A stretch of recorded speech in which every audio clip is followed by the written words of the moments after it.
Good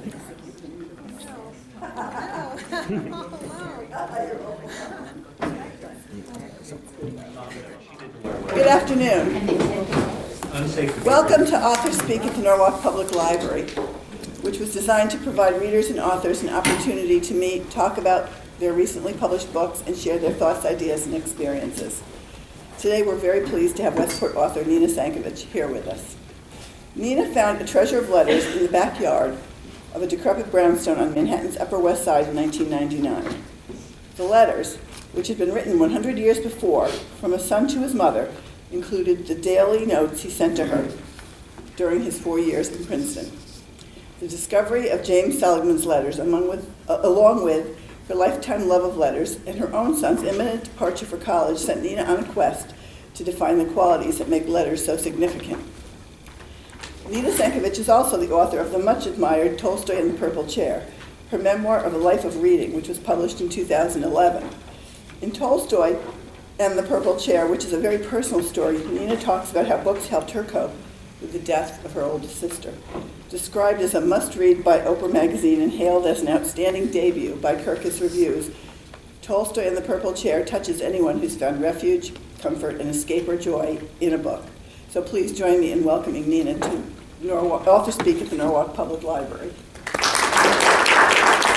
Now we'll start talking about letters and about my book, Signed, Sealed, Delivered, which is subtitled Celebrating the Joys of Letter Writing, which is really what the book is all about. And the book began, as Cindy explained, 17 years ago. I found in the backyard of the house that I had just bought with my husband this trunk full of letters. And as she said, 100-year-old letters, almost all of them written by a boy to his mother. From the time he was 4 in 1894 through the time that she died. She died in the 1930s. Now, Addie Bernheimer Seligman, that was the woman who received these letters. I did some research about her. She was born in 1856. And on June 5th, 1878, she got married. And I know this because in this trunk of letters, there were copies of the New York Times wedding announcements from June 5th, 1878. I guess June 6th, the day after. And I also found in the trunk these copper plate photographs of Addie and DeWitt at their honeymoon, which they went to Niagara Falls. And they sat in these magnificent chairs, right next to the falls, and they had their pictures taken.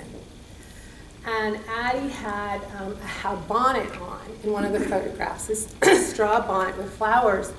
And in the trunk of letters, I found that bonnet. It was still preserved in a box, looking just like new, with these purple silk poppy flowers and a black velvet ribbon.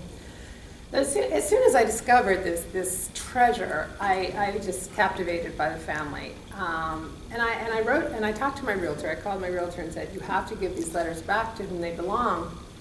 But in fact, although only one family had lived in this house since it was built, the house was built in 1888, and it was James' older sister. James is the son of Addie who wrote all the letters. Well, James' older sister lived in this house on West 78th Street in New York City. And when she died, it went to her sons and her husband's side of the family. And they wanted nothing to do with these letters, which seemed incredible to me, but I was happy to keep them.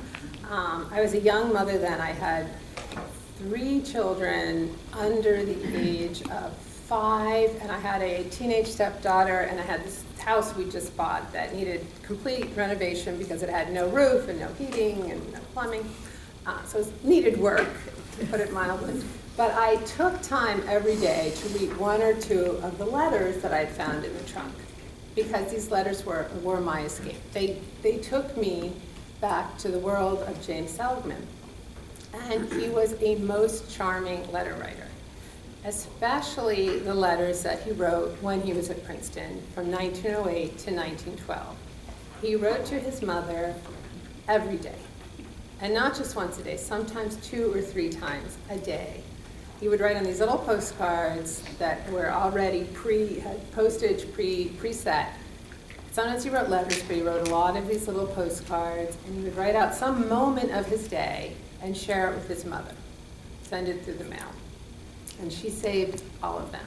So I had all of them for me to go through all of his years. And I'm just going to read a couple to you so you can get a taste of what this boy was like. He was a fun person.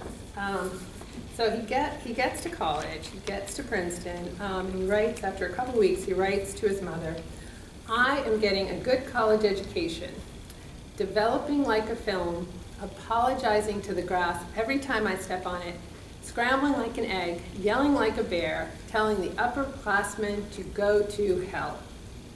And studying is not his thing. He writes to his mother, "I will study later after my nap." And a very typical college student, he always seemed to be in need of money. So he writes early in his first year, "As I have to pay $1.35 a day for meals, my supply of cash is almost extinct. I haven't opened a bank account, as you advised me not to, so that's how the math stands. The latest is black garters, so blew myself to a pair. Hint, hint, send more money." And money was sent. He writes, "I cashed your first check and found very little trouble in cashing it. In fact, if you have any more checks you need cashed, kindly forward the same and I will oblige." Even after 4 years of college, he writes, "Your letter and your check couldn't possibly have been more welcome, especially the latter. If you send a check with every letter, write as often as you want, twice a day if necessary." He writes a little bit about his classes. He writes, "Woodrow Wilson lectures to us in jurisprudence. It is a treat to listen to him speak." And he writes about his love for Dickens. "I finished Bleak House and enjoyed the last 100 pages more than anything I've ever read in my life. I'm going to get to Oliver Twist tonight." One of the letters that I found in the trunk that James had written to Addie had scribbled across the top of the envelope. Now, she saved all the envelopes, and she always wrote the date on which she received them. And if it was a postcard, she just wrote in the margin the date she received it. So this was a letter. It had come from France to her from James, and she had written across the top of it, "Nobody to read this ever." So it took me like 30 seconds flat to open it, as I really wanted to know what's inside it. And it was a letter that he'd written. He's in France, and he ran into his cousin, Peggy Guggenheim. So the Peggy Guggenheim, the art, collector who started the museums. And in it, he writes how she was being escorted by a man who may or may not be the father of her child. So this was considered completely scandalous by Addie. I mean, already Peggy Guggenheim was scandalous in the eyes of the more traditional part of the family. But the fact that she was being escorted around by this man and may or not be the father of the child. So Addie quickly put the letter back in the envelope, scribbled across the top of it. But why didn't she just destroy the letter? If she didn't want anyone to read it, why didn't she destroy it? So I thought about that. And I think the reason she didn't destroy the letter, and the reason she saved all the letters of James, is that the letters she had from her son were her way of being with him, her bridge to him, her connection with her son, even when he wasn't there. It's like I save the letters that my children have written me and my mother wrote to me in college. They are my way of being with someone at a certain place in time, a very specific place in time. So letters in that way, letters are a real bridge to another person, a person who may be far away, a few states away or a country away, an ocean away, or letters to someone who is gone, who's in another time altogether. So this can be someone that we know, so a relative that's died, to have their letters is a very special way of still being with them. And it's also a way that just as members of a community, it's the way we understand where our community came from, because so much of our history as a community, as a country, are found in letters. A very unique way of communicating what things used to be like comes across in letters. So letters in that sense are a bridge to the past. And I've always been a great lover of reading letters of famous people. I have the collected letters of this writer and that writer because I just feel like it's a way for me to really get to know them. But letters are also a way for us to know people who are not famous, but for the fact that they wrote letters. Like my friend James Seligman, he really did nothing incredibly exceptional in his life, and we would not know of him but for these letters. I've given the bulk of the letters to Princeton for them to have in their archives. And the chief archivist there wrote me a few months after I sent all the letters off to him, and he said he had graduate students working on the letters, making sure they went in the right place, and that already two of the graduate students had fallen completely in love with James, the same way I had. And that is because his mother saved his letters and allowed these students to cross over to this man's life and really fall in love with him. In doing research for my book, well, let me tell you how the book came about. So I found these letters, and I'm raising these young children, and then my oldest son is getting ready to go to college, and I'm thinking, wow, is he going to write to me the way James Seligman wrote to me? Well, we all know the answer to that. And when I asked him to write to me, he said, I will, but why? Why do you want, I'm happy to text you, I'll call you. Why do you want a letter? So it really got me thinking, why is it? What is so unique about letters? Like, I know in an abstract way that I love getting a letter, but I wanted to really define what it was that made them special. So I set out on this quest of looking through letters and trying to define all the qualities of letters that make them so special. And that's really what the book is about. What the book does is it goes chapter by chapter, defining different qualities, and it uses the stories that I found in letters that define that quality. So I went back and I did a lot of research, and I read a lot of letters. Now, one thing that I have to say, which is very true, a lot of letters are very dull because they are recording a time, they're dull because they're just a daily recording. So to the person who got the letter, they may not be dull. But most letters aren't talking about Peggy Guggenheim or listening to Woodrow Wilson, or not all letter writers are as funny as James Seligman. But to the person who received that letter, they did mean a lot, and it was a special form of communication. So it's not only the content that is important, but the fact that somebody took the time to write a letter. And that, to me, is one of the things that is very unique about letters, is the time that it takes for us to write one. An email we write fairly quickly, a text we write quickly, well, not as quickly as I can, but a letter, we usually think about it, we start writing it, then we have to find a stamp, we have to find an envelope, we have to go out to the mailbox, and when we send a letter, we don't expect an immediate response. Again, there's a time, there's a breathing that takes place in writing a letter that doesn't take place in other forms of communication, because no instant reaction is expected, and we also not only expect it from the person to whom we sent it, but the person who receives the letter doesn't think they have to right away write back either. So there's time on both sides of that equation, which makes a letter a very thoughtful form of communication. Now, one funny story about looking for an envelope, my son did write me occasionally from college, and one day he called me and he said, I just sent you a letter. Well, I hadn't gotten it. A week went by, still hadn't gotten it. Another week goes by, the letter comes, and it's just a piece of paper on which he's written, and then he folded it up and taped it and put a stamp on it and put it in the mail. So it was never in an envelope. Now, he lived about a block from a CVS, okay, so he could have gotten an envelope, but he didn't. He was just in the moment, just wanted to send it off, and praise the U.S. Postal Service because that letter did get to me. And it was care that he took in sending it. Maybe not going the extra step to find the envelope, but he did write the letter. When I was doing my research for this book, I went to the Historical Society of Connecticut, which is in Hartford, to read letters that had been written in the 1850s between two women who were very good friends.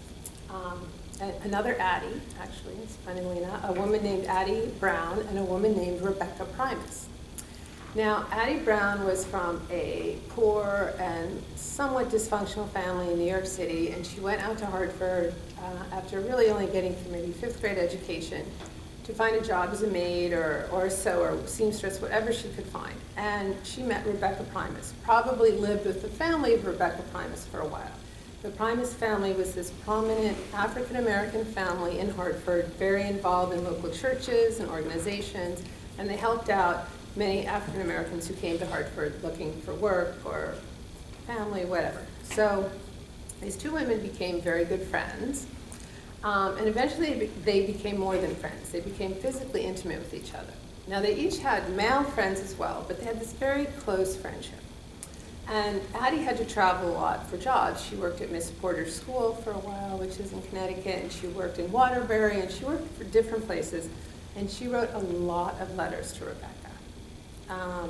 So many letters, and they are at the Connecticut Historical Society, along with many of the letters that Rebecca wrote back. And the reason the Historical Society has these letters is that. So Addie and Rebecca have this friendship. Addie dies very young, after they've been friends for about 10 years, in her late 20s. Rebecca lives another 62 years. But when she dies, the 100 or so letters that Addie has written her are in her bedside table. She has kept them for 62 years together. That's how much they meant to her. And they ended up at the Historical Society, where I arrived one cold winter day and read them. So I actually held the letters that the two women had exchanged. And Addie, even though she had only gotten, as I said, a 5th grade education, she had the most beautiful handwriting. Calligraphically beautiful handwriting, very easy to read. Very unlike my son, who has received a college education. And yet Addie had this beautiful, beautiful handwriting. And she wrote all about her jobs that she had, but she also wrote about the kisses they had shared, the hugs they had shared, how she loved waking up next to her friend Rebecca. And Rebecca wrote back to her many of the same things. And in one letter that Addie wrote, she wrote, "Look at the corner of the letter. I've kissed the corner. See if you can see my imprint." So I'm holding the letter and looking for it, and I couldn't see it. But what I noticed is that the letter had been folded over and over and over, like it had been made very, very small. So I think Rebecca carried that letter around with her. She tucked it into her pocket and just carried it around with her. And when I was reading these letters, I thought it's amazing that they wrote these very intimate things. And I realized that is another aspect of letters. They're very private. And it's a privacy that we respect. We respect it culturally and legally. I mean, we all know it's against the law to open someone's mail. And we wouldn't think of opening someone else's letter. It's just the wrong thing to do. That same privacy does not attach to other forms of communication today, as you know. And so in a way, the letter has become one of the most private forms of communication we actually have. And because it's so private, people share very important details that share between people that a reader 100 years later may not find as important, although I certainly did in the case of Addie and Rebecca. But just the fact that it's private means that people are sharing details. And they're often sharing in a letter a moment in their day, which is another aspect of letters that I love. It's what I call the fly on the wall aspect of the letter. That the person who gets the letter is being offered just a minute of observation into their friend or family or lover's daily life, because they're sharing that 1 minute. When somebody writes a letter, they're not sharing their whole day, probably. They're sharing 1 minute of that day or one thing they've been thinking about. And you, as the receiver of the letter, are the one special, singular person who's been chosen for this communication. So it's a great honor to receive a letter like that. It's the care that's gone into it, the privacy, all of this creates this letter that is special and unique. I went back, as I said, in research, I went back, read thousands of letters, and I read a lot of letters that Egyptians wrote. Now, it is amazing how many letters the Egyptians left behind. Amazing for a lot of reasons, because it was thousands of years ago, and how do we have them? One reason we have them, we don't have the ones that were written on papyrus, because those have degraded over time. But the Egyptians wrote a lot of little notes, especially on shards of pottery that they had saved. Like if a pot broke, they saved it to write a note, which then was wrapped up and sent off with a messenger. And what makes this amazing, in addition to the fact that we still have them, is that most Egyptians, 90% of Egyptians, could not read or write. But what they could do is they could find someone who could read or write, and they asked them to write the letter. So really, in my research, what I realized is the best job to have in ancient Egypt was to be a scribe, because you always had work. You always had people banging on your door asking to write letters. And in every letter that an Egyptian wrote, they would add the phrase, "It is good for the Lord to take note." And this was kind of a stock phrase, which basically meant, I have gone through all this trouble to write you a letter. You pay attention to what I'm asking for here. So I thought that was very interesting. There was already this understanding that it takes a lot of effort and time to write a letter. You better pay attention to what I've done. And the Egyptians did not only write to the living, they wrote letters to the dead. And these letters are guilt trip letters. These letters are, I did so much for you when you were alive and you've done nothing for me in the afterlife. So basically writing saying, I had bad luck ever since you died, turn it around for me, please. And in one letter, the writer actually threatens legal action.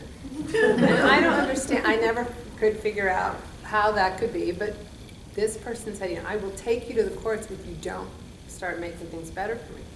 So there was this importance attached to letters that the Egyptians already acknowledged, because they saw how unique and what effort it takes, and what a private communication it was. Of all the letters, I have a whole chapter, obviously, about love letters in my book. The letters that James Joyce wrote to Nora, which were very obscene, a lot of them. And love letters that a columnist named Mike Royko wrote. I don't know if any of you heard of Mike Royko. He was in Chicago area. Yeah, he lived in Chicago where I grew up. He was a very tough guy in his columns, real man of the people, tough guy. Total pussycat in his love letters. So it was so interesting for me to discover the other side to this man, which I discovered through his letters that he'd written to his wife, which his son discovered years after his father had died. So his son also discovered this new aspect of his father. But even though I write a lot about love letters, the emotion that I have seen most often expressed in all the letters that I've read doing the research for this book, which were thousands of letters, the emotion that I see most often is thanks. Letters thank people. Even a letter that can be about anything else almost always includes some kind of thank you. Thank you for writing to me. Thank you for being my mother. Thank you for dinner. Thank you for the gift. And this goes across cultures, across ages. It's so fascinating to me how we express our gratitude in writing. But it does make sense. Because the best way to show someone that something has meant something is to take a little bit of time yourself out of your day to say thank you for doing that. It's not just a quick, oh, here's your oh, thanks. It's a sitting down and saying thank you for inviting me to lunch or for being there when I needed you. So I think one of the funniest letters I read was a letter that a woman wrote about the discovery of electricity to Thomas Edison. And she wrote out a whole long letter of all the things in her life that had been made better for having electricity. From housework to, she said, and now I have the time in the afternoon to listen to my phonograph. And it's just wonderful how joyful she is about electricity and how much time it has given her. And I remember when I was maybe 10, I wrote a letter to Dr. Pepper to thank Dr. Pepper for creating this great drink. And I got back an answer from some guy I'd never heard of, and a bunch of posters with the can doing weird things. But it is important that we do express ourselves in that way, that we do show our gratitude in that way to people.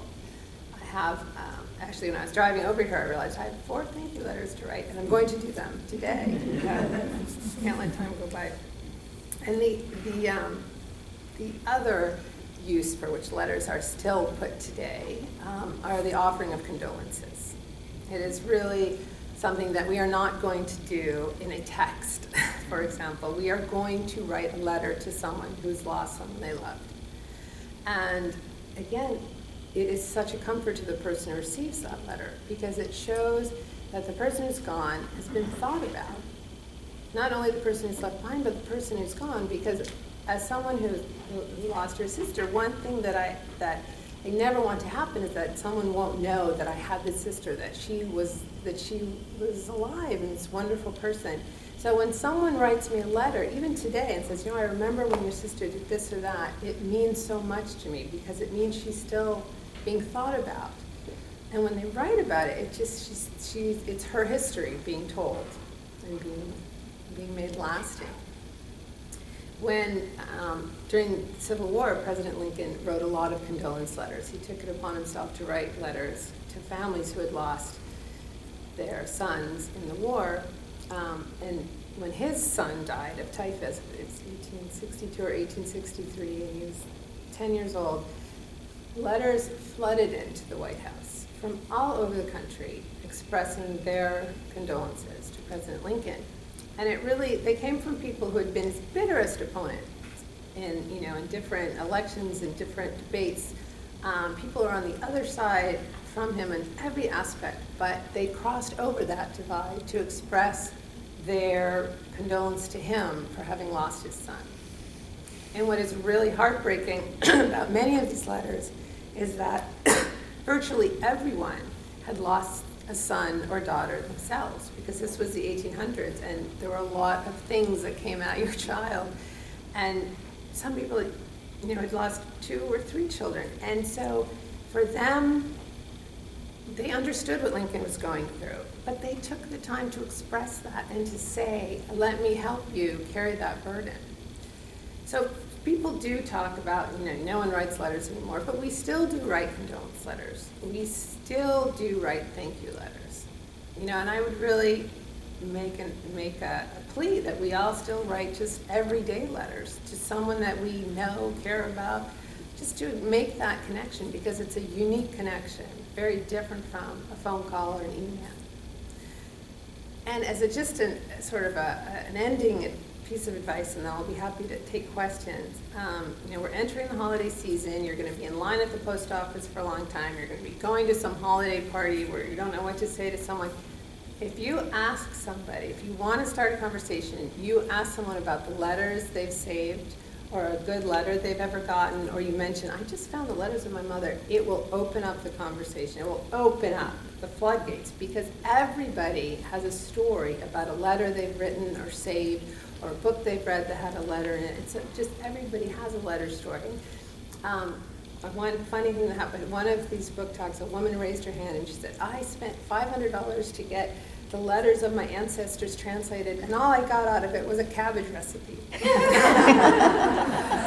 I thought, well, that's a cabbage recipe passed down through generations. That's not so bad. So thank you so much for coming out today, and I would love to hear stories about letters that you may have, and I'm happy to answer questions about this book,